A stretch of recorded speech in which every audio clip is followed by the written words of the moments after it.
El mar ha sido siempre fuente de asombro y temor para la humanidad. A lo largo de la historia se han registrado desapariciones extrañas, lugares malditos, leyendas de civilizaciones hundidas y sonidos provenientes de las profundidades que nadie puede explicar del todo. Así que pónganse cómodos y apaguen la luz, porque estos son 7 misterios sin resolver del mar. Habitantes, el próximo 26 de septiembre estaremos presentando nuestro libro 99 historias cortas de terror en la Filem, en Toluca. La presentación será a las 2 de la tarde.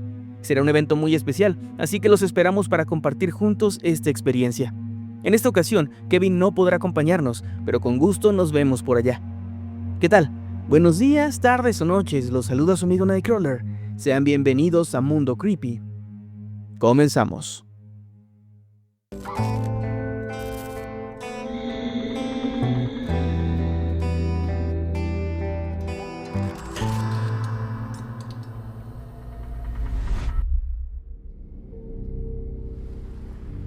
El misterio del vuelo 19.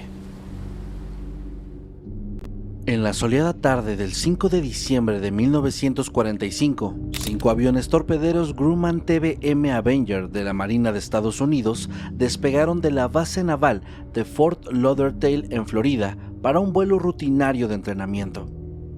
A bordo iban 14 aviadores jóvenes bajo el mando de un instructor experimentado, el teniente Charles Carroll Taylor.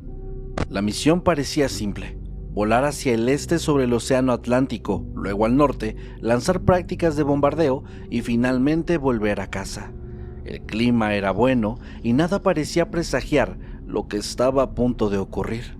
Sin embargo, poco después de completar la primera parte de este trayecto, los pilotos empezaron a informar problemas. Taylor, líder de la escuadrilla, comunicó por radio que sus brújulas no funcionaban correctamente y que se habían desorientado.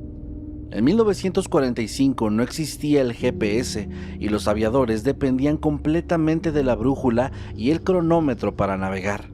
Y para empeorar las cosas, Taylor aparentemente no llevaba reloj ese día. Así que, rodeados de cielo y mar uniformes, sin puntos de referencia, los pilotos estaban volando a ciegas sobre el vasto Atlántico. Los mensajes captados revelaban la creciente angustia del teniente Taylor y también de sus hombres, y a medida que el tiempo pasaba, el combustible también estaba disminuyendo peligrosamente. En un momento dado, Taylor anunció un plan desesperado.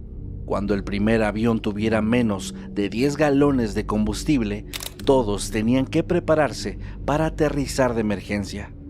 Se escucharon transmisiones confusas y los aviadores decían cosas como: todo luce extraño, incluso el océano se ve diferente. Era como si el mundo a su alrededor hubiera cambiado. La comunicación entonces se volvió intermitente y fragmentada, hasta que finalmente la estática se tragó las voces. El vuelo 19 desapareció sin dejar rastro sobre el famoso Triángulo de las Bermudas. La pérdida de 5 aviones militares en tiempos de paz activó de inmediato un amplio operativo de búsqueda y rescate. Esa misma noche, un hidroavión Martin PBM Mariner con 13 tripulantes despegó para buscar a los desaparecidos. Pero, trágicamente, poco después de iniciar esta búsqueda, este hidroavión también desapareció del radar. Testigos en un barco cercano reportaron haber visto una explosión en el aire y restos ardiendo que caían al mar, sugiriendo que el avión de rescate pudo haber explotado en pleno vuelo. Nunca se encontraron sobrevivientes ni de los 14 aviadores del vuelo 19 y tampoco de los 13 rescatistas del Mariner. La Marina de los Estados Unidos llevó a cabo una investigación oficial. Inicialmente, el informe concluyó que el teniente Taylor había confundido unas islas pequeñas con los Cayos de Florida, llevándolos por error mar adentro, lejos de la costa. Se cree que Taylor, desorientado y con instrumentos defectuosos, dirigió a su escuadrón hacia el océano abierto hasta que el combustible se les agotó.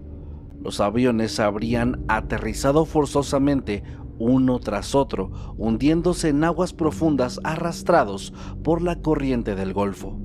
Sin embargo, La familia de Taylor protestó por ese dictamen que culpaba al piloto y la Armada modificó el informe final para declarar la causa como desconocida.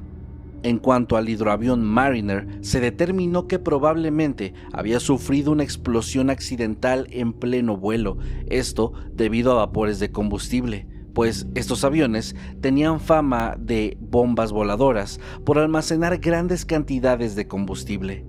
A pesar de estas explicaciones oficiales, muchas personas quedaron insatisfechas. Se habían enviado decenas de barcos y aviones para rastrear toda el área sin éxito, y en los años siguientes, investigadores y escritores alimentaron la intriga.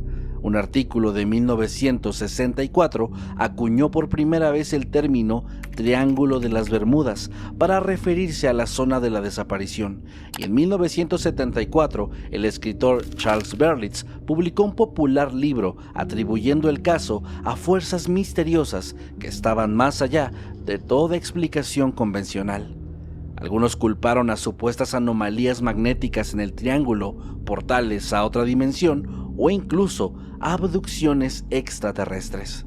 Se llegó a especular que los pilotos habrían emergido en otra época u otro lugar. Por supuesto, ninguna de estas ideas tiene pruebas sólidas, pero ilustran muy bien cómo el vuelo 19 se convirtió en sinónimo de un misterio marino. La explicación más aceptada sigue siendo la más sencilla. Los aviones se perdieron por un conjunto fatal de errores humanos y fallas instrumentales, quedándose sin combustible y hundiéndose en el Atlántico. Las aguas donde desaparecieron pueden alcanzar miles de metros de profundidad y esconder así los restos para siempre. Pero, sin duda, el hecho de que 5 aviones y un hidroavión de rescate se desvanecieran el mismo día sin dejar un rastro palpable resulta cuanto menos extraño y perturbador. Hasta la fecha, el vuelo 19 permanece como un enigma sin resolver y tiene su lugar en la historia como el incidente que dio origen a la ominosa leyenda del Triángulo de las Bermudas. El Mar del Diablo o Triángulo del Dragón. Atravesamos ahora medio mundo hasta las costas de Japón, donde se encuentra otro triángulo marino envuelto en misterio. Hablamos del Mar del Diablo, esta región del Océano Pacífico, ubicada alrededor de la isla japonesa de Miyake, a unos 100 kilómetros al sur de Tokio, ha sido comparada con el Triángulo de las Bermudas por las extrañas desapariciones de barcos y aviones atribuidas a sus aguas. Los pescadores locales lo llaman Mano Umi, Mar del Diablo en japonés, nombre que proviene de antiguas leyendas sobre criaturas o fuerzas malignas que acechan bajo sus olas. La fama siniestra del Triángulo del Dragón no es reciente. Hay historias que se remontan a cientos de años atrás. Se dice que en la antigüedad, los marineros japoneses evitaban esas aguas porque, según el folclore, dragones marinos emergían para hundir embarcaciones, de ahí su apodo. Algunos vinculan esta zona con los relatos históricos de los invasores mongoles de Kublai Khan, cuyo intento de conquistar Japón en el siglo XVIII fracasó cuando sus flotas fueron destruidas por tifones. Aunque aquellos tifones fueron fenómenos naturales, en el imaginario popular quedó la idea de que fuerzas sobrenaturales protegían esas aguas. Entre 1950 y 1954, al menos 9 embarcaciones desaparecieron o se hundieron misteriosamente en esta zona del Pacífico. Estas pérdidas llamaron la atención porque, según reportes de la época, los barcos mantenían comunicación por radio normal. No enfrentaban mal clima ni informaron fallos mecánicos, y aún así, desaparecieron de repente. La situación se volvió tan preocupante que, según se cuenta, el propio gobierno japonés decidió tomar cartas en el asunto. Así, en 1952, habría financiado el envío de un barco de investigación con más de 30 científicos y expertos a bordo para estudiar el área y averiguar qué era lo que estaba sucediendo. Esta expedición zarpó a bordo del navío Kaiyo Maru número 5, con la esperanza de obtener datos científicos sobre posibles anomalías geológicas o magnéticas en la zona. Lamentablemente, el destino de esta misión resultó igual de trágico. El Kaiyo Maru número 5 nunca regresó, perdiéndose en el mar con todos sus ocupantes. Japón declaró entonces al Mar del Diablo como una zona de peligro, reforzando así la imagen de un lugar maldito para la navegación. Estos hechos fueron recopilados años después por el escritor estadounidense Charles Berlitz, el mismo que popularizó el Triángulo de las Bermudas. En 1989, Berlitz publicó el libro The Dragon's Triangle. Las historias del escritor pintaban al Triángulo del Dragón como un lugar donde las leyes de la física parecían suspenderse. Barcos que se desvanecían en un instante, tripulaciones enteras tragadas por el mar sin dejar rastro. Incluso rumores de que el tiempo ahí se detenía, o que extrañas nieblas luminosas aparecían de la nada.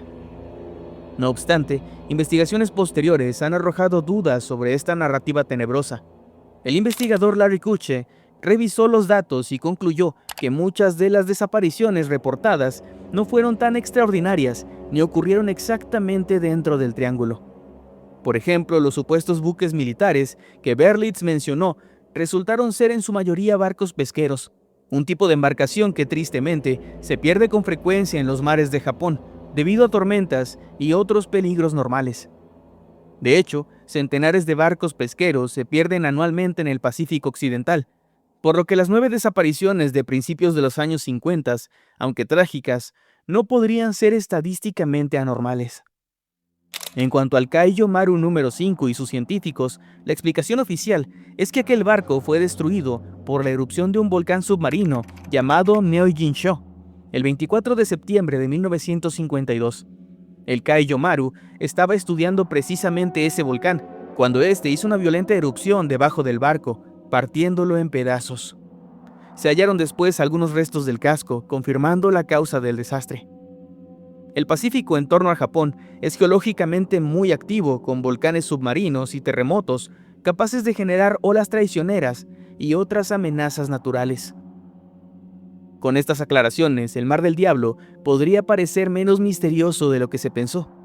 Muchos de sus incidentes pueden atribuirse a fenómenos naturales, como volcanes submarinos, tsunamis repentinos, tifones inesperados o poderosas corrientes oceánicas capaces de desviar y volcar a los barcos. Sin embargo, el aura de misterio aún persiste. Las leyendas antiguas sobre dragones marinos, sumadas a las comparaciones con el Triángulo de las Bermudas, mantienen vivo el mito. Y día tras día surgen nuevas historias extrañas sobre sucesos inexplicables en esas aguas. Es por eso que este triángulo japonés continúa intrigando a quienes se aventuran a navegar por sus aguas inquietantes. La Atlántida. De todos los misterios marinos, quizás ninguno haya capturado tanta imaginación como la legendaria Atlántida, la mítica isla continente que habría desaparecido bajo el océano en un pasado remoto. A diferencia de los casos anteriores, este misterio no surge de un evento moderno donde había registros, sino de un relato antiguo, una mezcla de historia con mito que durante milenios ha impulsado búsquedas y un sinfín de teorías.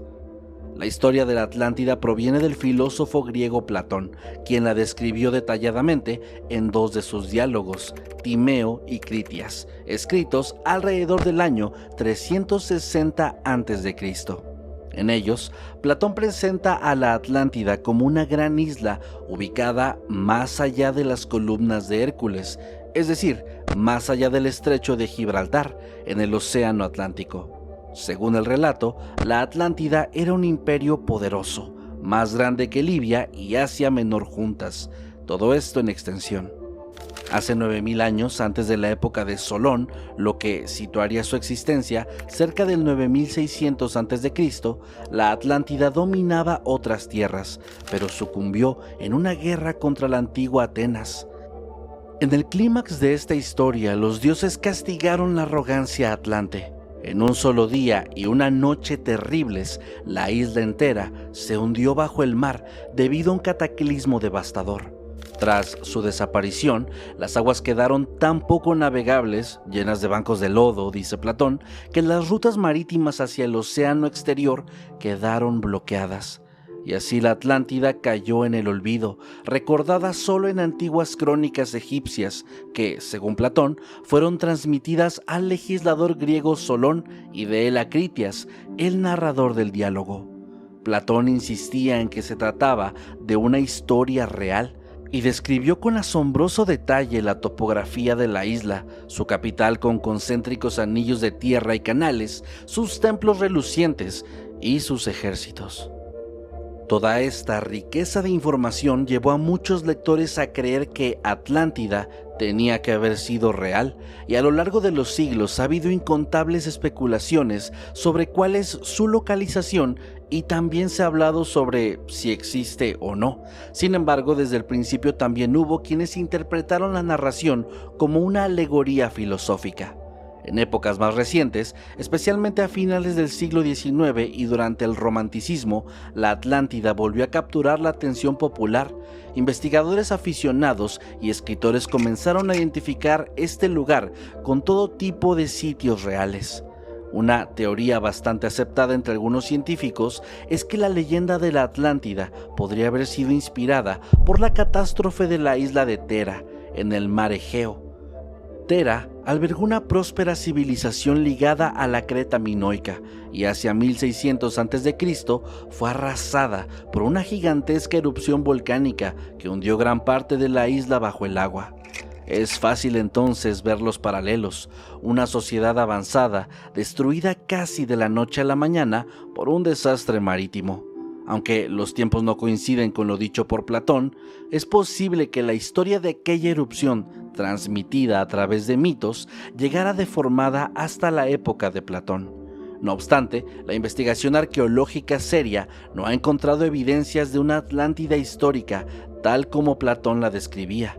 Muchos historiadores consideran la Atlántida una invención literaria de Platón, utilizada para ilustrar sus ideas sobre sociedades ideales y corruptas, más que un lugar real.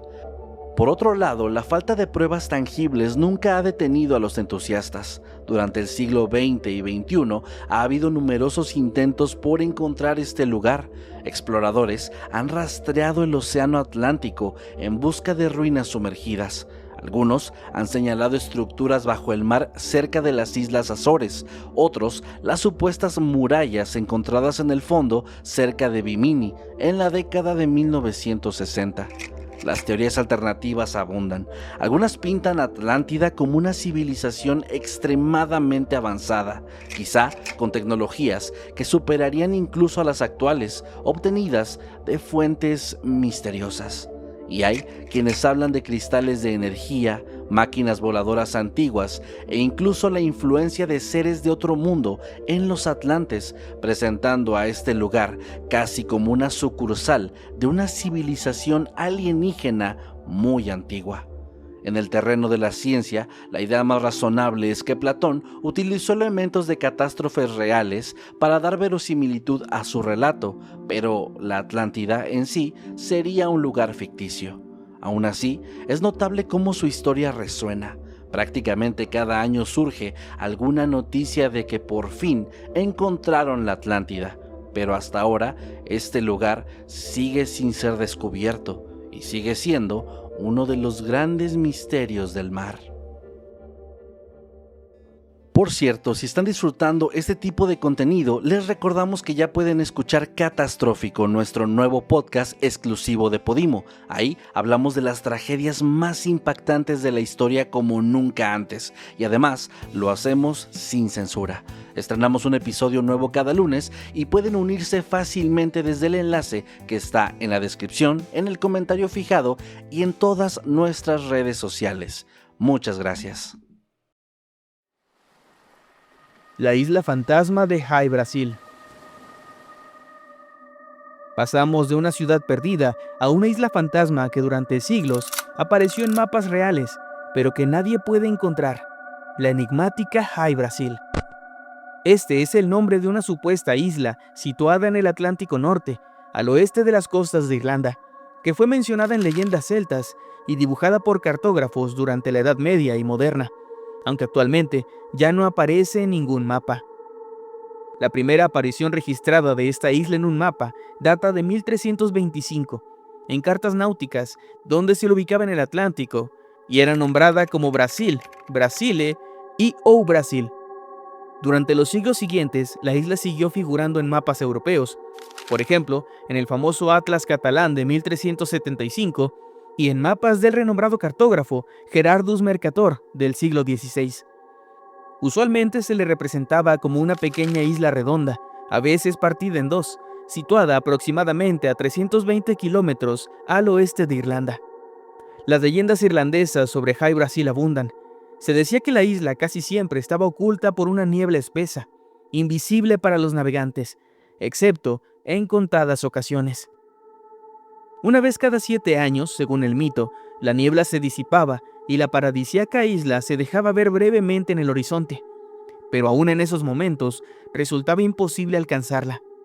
Si algún barco se aproximaba, volvía a ser envuelta por las brumas y desaparecía como un espejismo.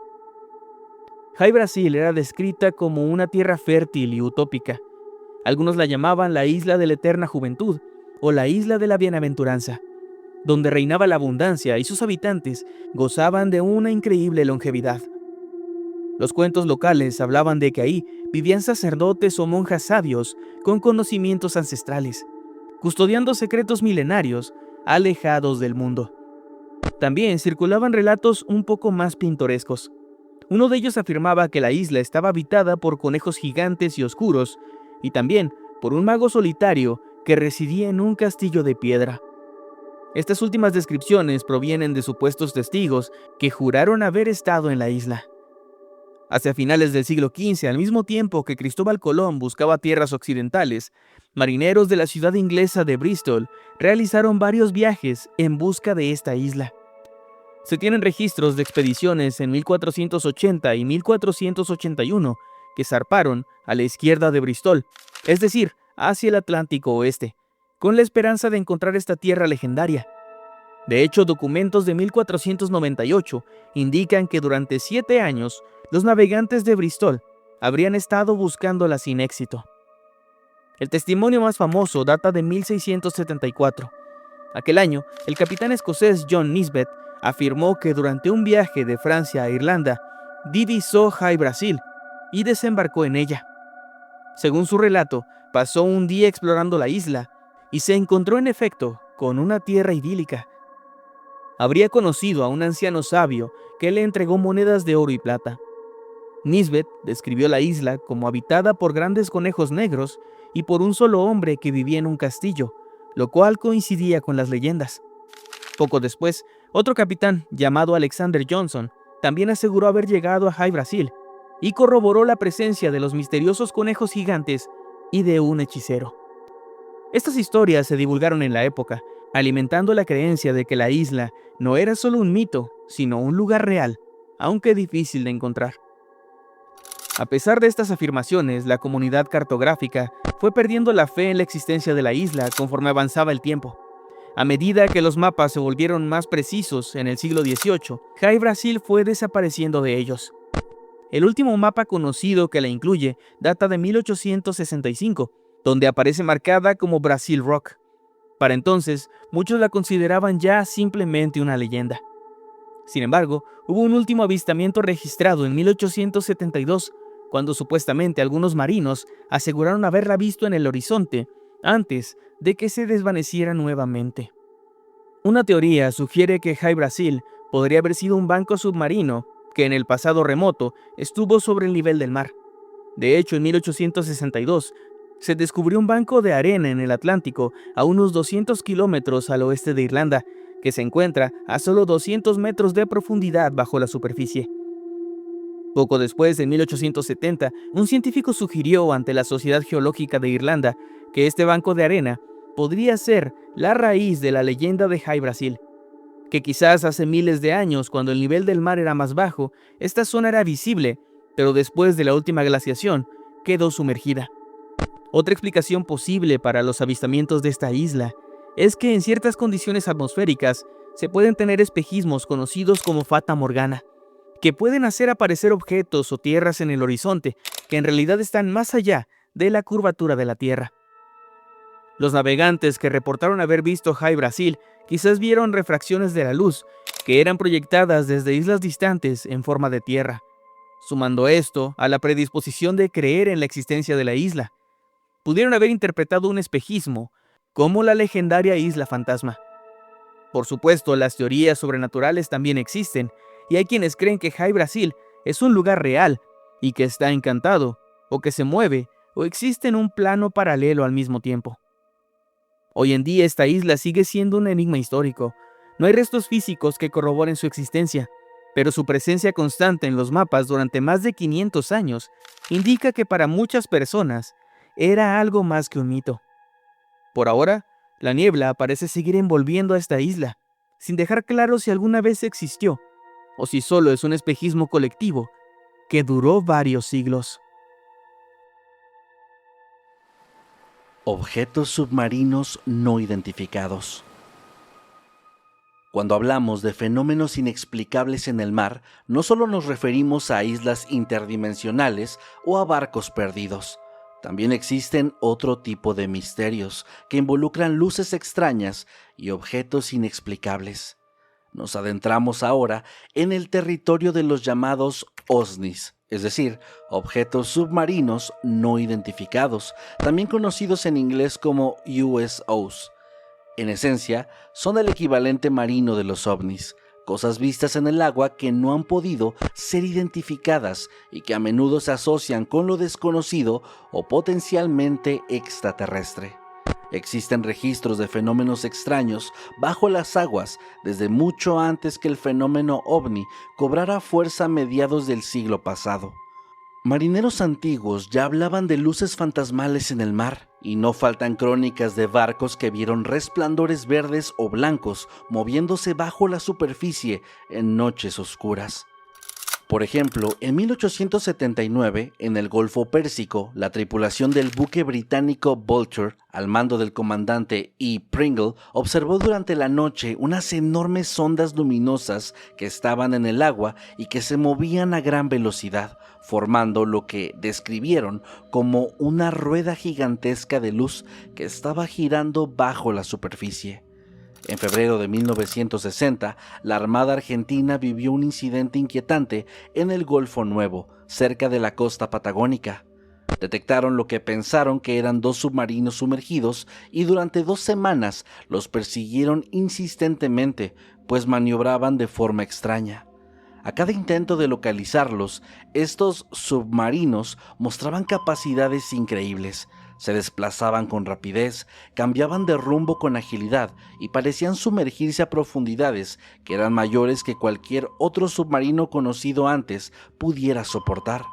En un inicio sospechaban que podrían ser submarinos soviéticos operando encubiertos, pues estábamos en plena Guerra Fría, pero las prestaciones observadas superaban lo humanamente posible para la ingeniería de esa época. Incluso 8 meses antes, la Armada Argentina había tenido otro encuentro, donde buzos describieron un objeto bajo el agua que tenía forma de pez plateado y un gran tamaño, además con una especie de aleta vertical que también se había escapado. Al final, nada se capturó y oficialmente no se identificó la causa.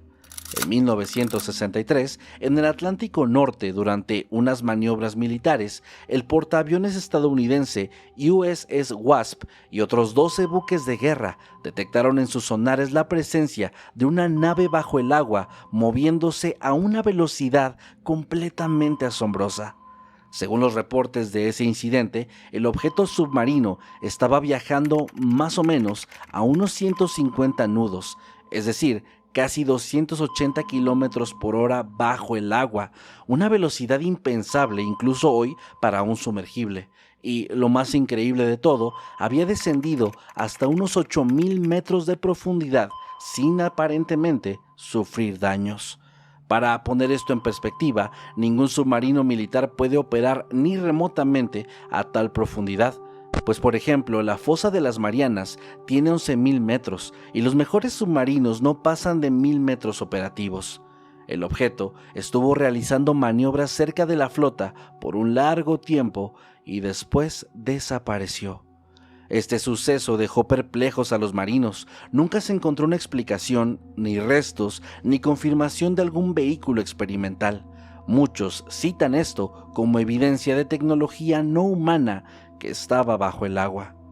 En 1967, en Nueva Escocia, varios testigos, incluidos pilotos y oficiales, observaron luces anaranjadas brillantes en el cielo que después descendieron y parecieron sumergirse justo frente a la costa.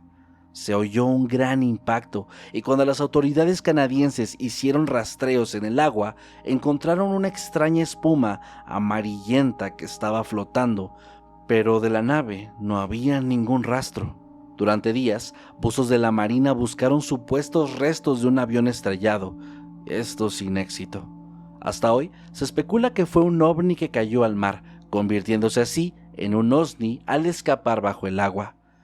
En 1969, en la costa de Murcia, España, la tripulación de un pesquero español capitaneado por Francisco Simó vivió momentos de terror una noche cuando algo, bajo el agua, enganchó sus redes y comenzó a arrastrar el barco mar adentro con una fuerza descomunal.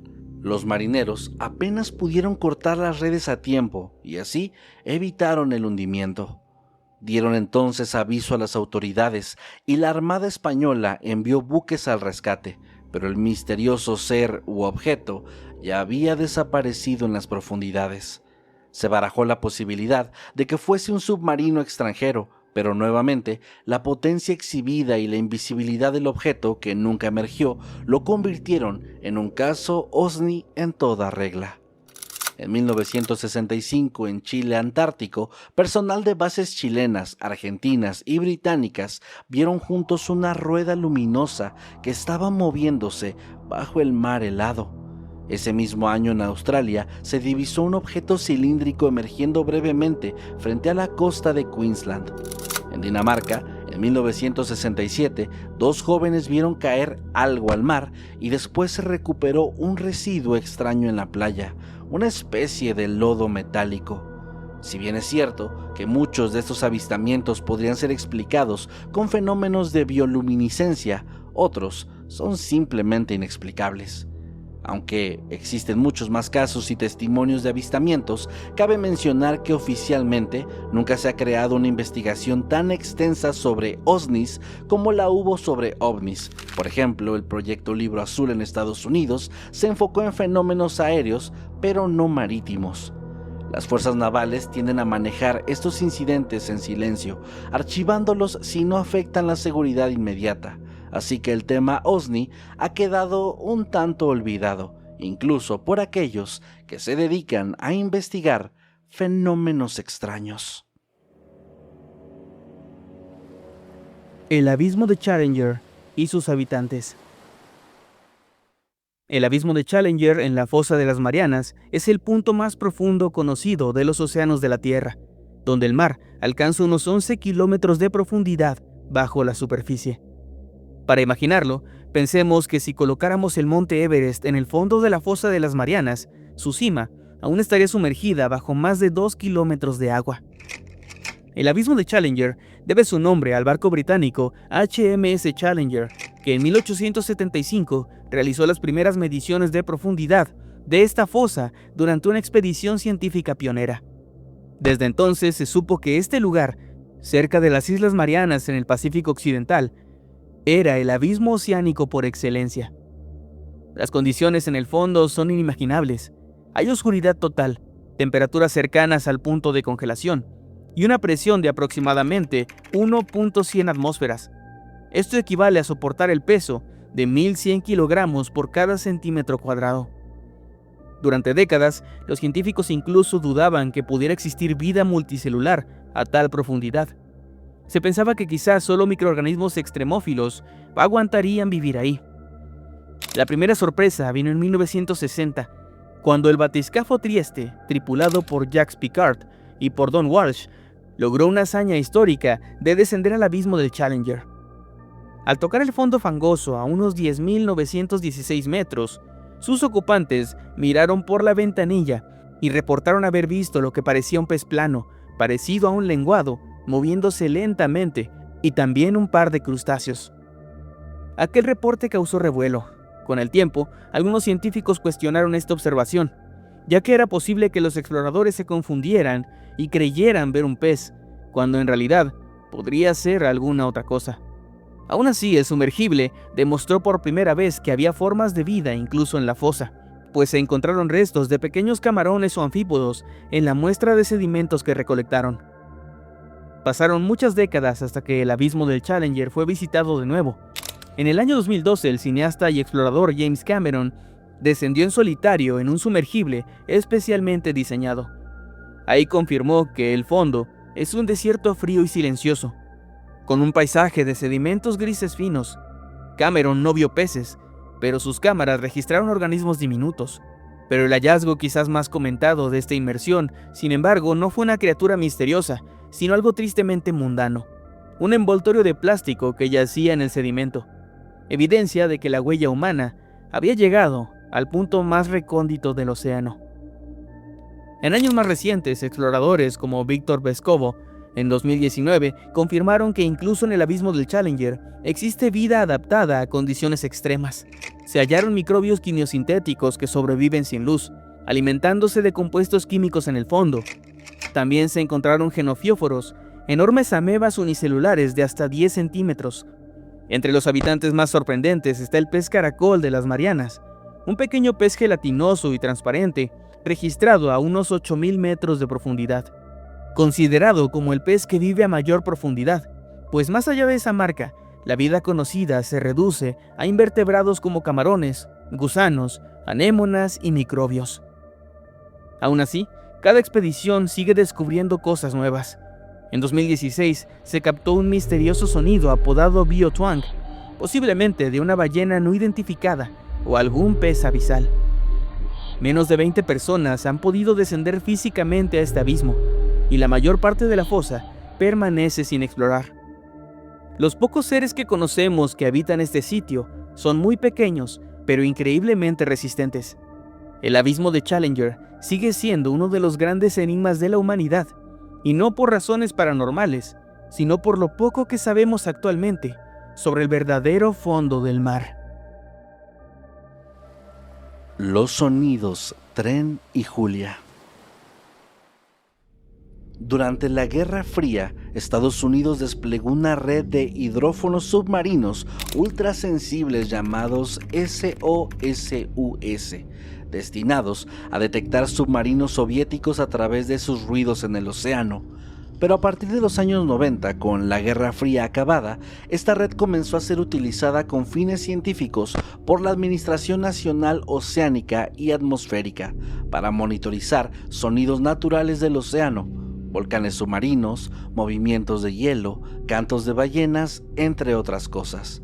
Fue así que descubrieron una serie de sonidos no identificados de un gran alcance. El más famoso es el llamado blob, que resultó ser probablemente el sonido de un enorme iceberg resquebrajándose, según análisis posteriores. Pero hay otros que han permanecido más enigmáticos por un tiempo. Train o Tren se grabó el 5 de marzo de 1997. El nombre se debe a que, al acelerar la grabación, el sonido recuerda al ruido rítmico de un tren sobre rieles. Fue detectado por el SOSUS en el Pacífico Ecuatorial Sur y los técnicos del NOAA lo localizaron cerca del Mar de Ross, en la Antártida, próximo al Cabo Adare. Básicamente es un zumbido continuo y poderoso, cuya frecuencia va cambiando ligeramente, asemejándose a ese sonido distante de un tren en la noche, solo que bajo el agua. Train duró varios minutos y fue lo bastante intenso como para ser captado por múltiples hidrófonos a miles de kilómetros de distancia. En aquel momento no se supo qué lo causó y no había registrado algo idéntico antes. Julia, por su parte, se registró el 1 de marzo de 1999. Ese nombre se dice que se le dio porque algunos ingenieros comentaron que sonaba como una voz femenina ahogada que pronunciara Julia, lo que aumenta lo espeluznante de este asunto. Fue un sonido de unos 15 segundos de duración, de tono ascendente y luego descendente. Lo más notable es que NOAA informó que la fuente del sonido parecía provenir de alguna criatura colosal por el parecido con este ruido y un rugido, al menos esto según sus palabras. Julia fue lo suficientemente potente para ser detectada en todo el sistema de hidrófonos del Pacífico, lo que significa que tuvo que ser un evento acústico realmente grande. Mediante triangulación aproximada, situaron el origen del sonido entre el estrecho de Bransfield y el Cabo Adare, es decir, en aguas cercanas a la Antártida, al margen del Mar de Ross, más o menos en la misma región general que Train. Al reproducir Julia a mayor velocidad, se podía escuchar un bramido extraño, gutural, que llevó a algunas mentes creativas a imaginar que podría ser el llanto de una criatura marina gigantesca y desconocida. De ahí surgió la leyenda de la supuesta bestia Julia, un monstruo que habría emitido ese sonido y que se ocultaría en las profundidades. Y así durante algunos años, Tren y Julia y otros sonidos más fueron debatidos intensamente. De hecho, fue la falta de datos inmediatos la que avivó la especulación. En internet circulaban incluso historias falsas. Por ejemplo, se llegó a decir que satélites de la NASA habían fotografiado una enorme sombra bajo el agua coincidiendo con el sonido Julia, insinuando así una criatura del tamaño de una ciudad. Con el paso del tiempo, los científicos han ido inclinándose por explicaciones más naturales.